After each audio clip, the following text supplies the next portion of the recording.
En 1492, quand les nouveaux mondes sont à portée de Caravelle, cela fait moins d'un siècle que l'habit masculin s'est enfin différencié des tenues féminines. Si face aux armes à feu, la chevalerie vit ses dernières heures, l'héritage de plusieurs siècles de guerre laisse des traces.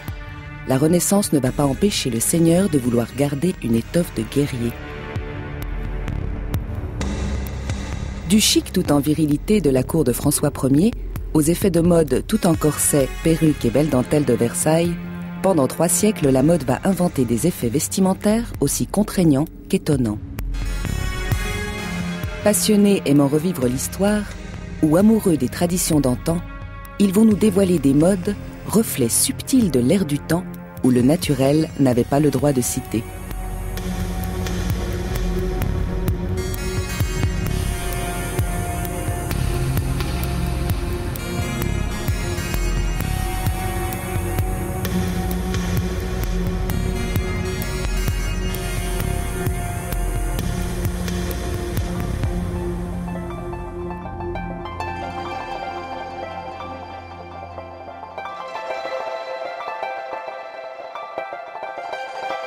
Sur les bords de Loire, par une belle fin d'après-midi, se reflètent les magnificences de la Renaissance.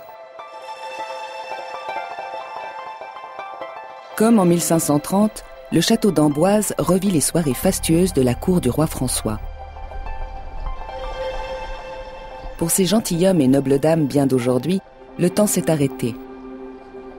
Ils s'imaginent conquérants revenant de Florence, Pise ou Marignan. Ils regardent vers l'ouest, vers cette Amérique maintenant à portée de Caravelle.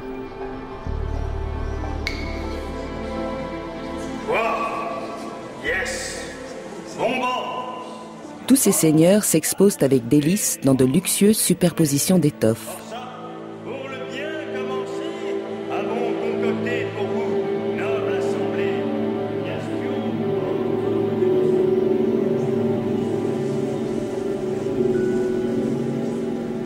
Lin, taffetas, velours, rien n'est trop beau, rien n'est trop cher pour ce mâle toujours en lice quand il s'agit de dicter de nouvelles modes dans son superbe costume.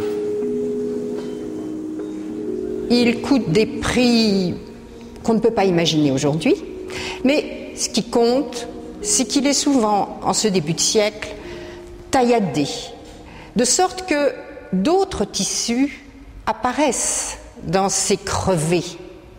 Et ces oppositions, qui sont à la fois fastueuses et très belles, donnent à ces messieurs une position, une gestuelle aussi, qui est, il me semble, tout à fait typique de ce XVIe siècle. 50 ans auparavant, des mercenaires suisses, les Lansquenets, avaient, paraît-il, rapiécé leurs uniformes avec des bouts de tissu arrachés aux vaincus, lançant ainsi une mode très bariolée, les crevés.